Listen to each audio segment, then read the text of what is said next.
जय श्री कृष्ण। आज हम गीताधाम गुरुकुल ऑनलाइन क्लासेज में क्लास 12 आर्ट का राजनीति विज्ञान का भाग दूसरा उसका अध्याय 6 यानी इकाई 2 और यूनिट 3 न्यायपालिका पढ़ रहे थे, जिसमें हमने सर्वोच्च न्यायालय की संगठन और संरचना के बारे में, उसके न्यायाधीशों की अर्हता और उनके निष्कासन के बारे में, वेतन भत्ते और अन्य चीजों के बारे में है जो पढ़ा था। और अन्य चीजें भी उनके बारे में पढ़ी थी। और आज हम पढ़ेंगे कि या उसका न्यायालय का क्षेत्राधिकार है, क्या न्यायालय का है जो तौर तरीके हैं, किस तरह से न्यायालय की कार्रवाई चलती हैं, क्षेत्राधिकार। आज हम पढ़ेंगे न्यायपालिका की सक्रियता, यानी ये न्यायिक सक्रियता क्या है और किस तरह से ये इस भावना का उदय है। अमेरिका के सर्वोच्च न्यायालय ने ऐसे जनहित अभियोगों की शुरुआत की जिसमें पीड़ित पक्ष की कमजोर स्थिति को दृष्टि में रखते हुए पीड़ित पक्ष एक व्यक्ति या वर्ग की ओर से किसी अन्य व्यक्ति ने न्यायालय में अगर याचिका प्रस्तुत की है और न्यायालय ने उसे विचार के लिए स्वीकार किया हो तो यह जनहित अभियोग की स्थिति कहलाएगी। इसकी शुरुआत कहां से हुई? धारणा का उदय कहां से हुआ? अमेरिका से। कहां हुआ? अमेरिका से। क्या हुआ उसमें? अमेरिका की वाली धारणा में यह हुआ था कि अगर कोई पीड़ित पक्ष क्या है, अगर कोई है जो पीड़ित पक्ष की स्थिति कमजोर है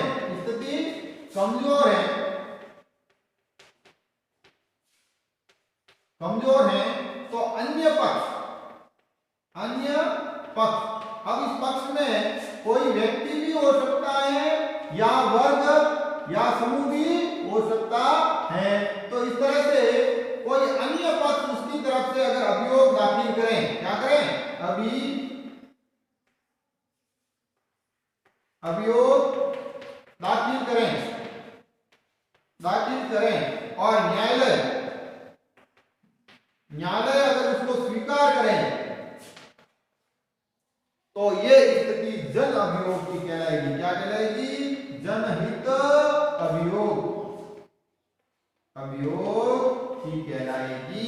और यहीं से न्यायिक सक्रियता की धारणा है जो का उदय हुआ है।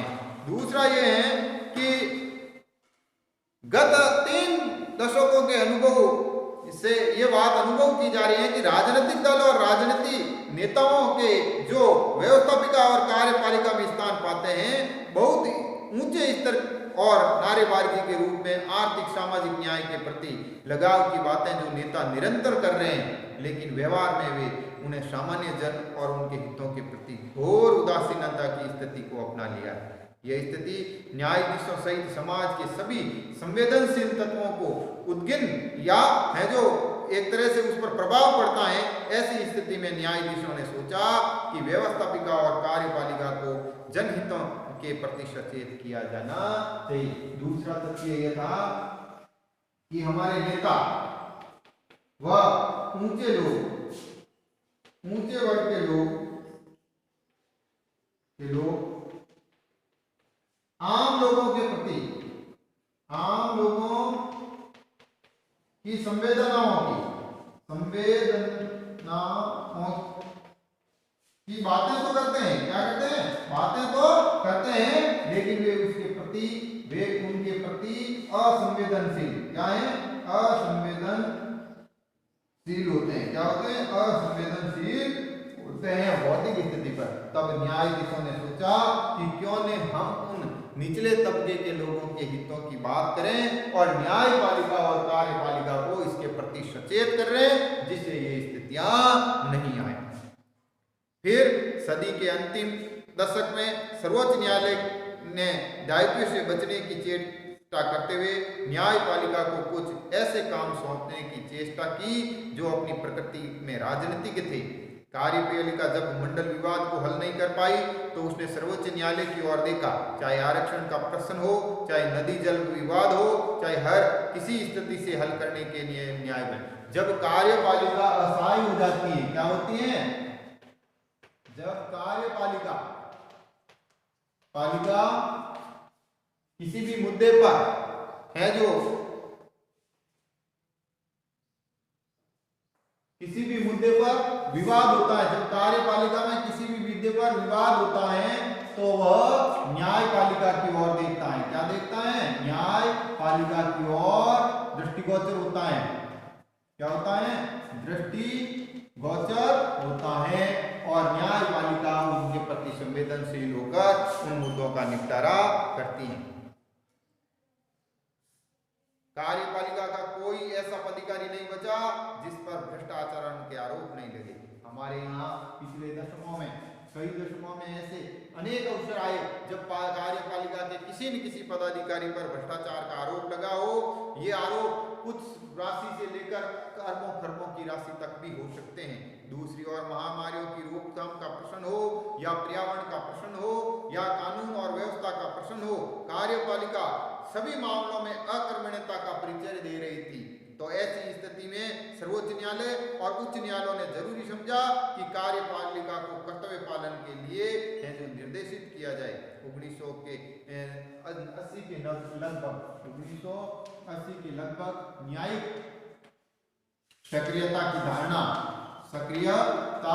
की जो धारणा थी वो प्रबल हुई। क्या हुई? प्रबल। जब जब कार्यपालिका ने अकर्मण्यता दिखाई हो तब तब न्यायपालिका ने, चाहे किसी भी प्रश्न हो, चाहे वो राजनीतिक हो, चाहे वो गैर राजनीतिक प्रश्न हो या विवाद हो, उस पर कार्यपालिका ने वो है जो कर्तव्य निर्दिष्ट करते हुए सुप्रीम कोर्ट ने है जो हस्तक्षेप किया हो। भारतीय संविधान और राज्य व्यवस्था का एक प्रमुख और वर्तमान में ये न्यायिक सक्रियता की जो धारणा है ये हमारे संविधान का हिस्सा बन गया है। क्या बन गया है? संविधान का एक हिस्सा बन गया है और एक संविधान की धारणा भी बन गई है और राज्य व्यवस्था का प्रमुख तत्व भी बन गया है। इसी तरह दूसरा एक प्रश्न और है कि क्या सर्वोच्च न्यायालय भारतीय संविधान का संरक्षक और मौलिक अधिकारों का रक्षक है?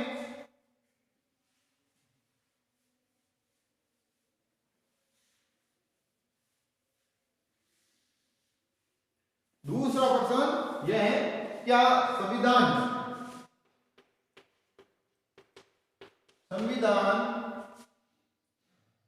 का संरक्षण व मौलिक अधिकारों का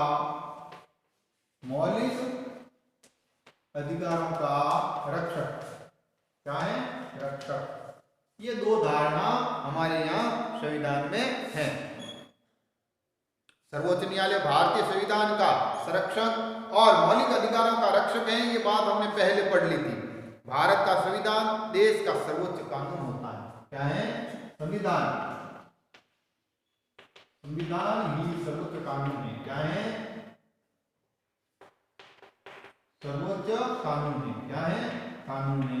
संविधान ही सर्वोच्च कानून है और इसी के तहत और यह न्यायालय, सर्वोच्च न्यायालय ही इसकी व्याख्या करती है। कौन?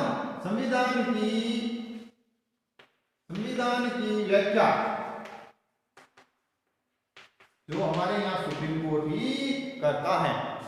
यह कार्यपालिका संसद को किसी भी प्रावधान का उल्लंघन नहीं करने देता है।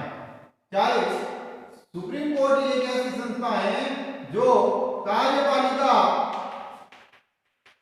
या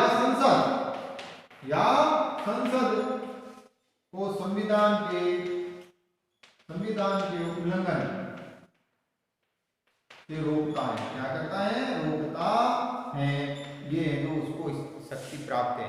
न्यायिक पुनरावलोकन किया जा सकता है और उसको रोकने के लिए इसके पास दो चीजें हैं। पहली चीज है न्यायिक पुनरावलोकन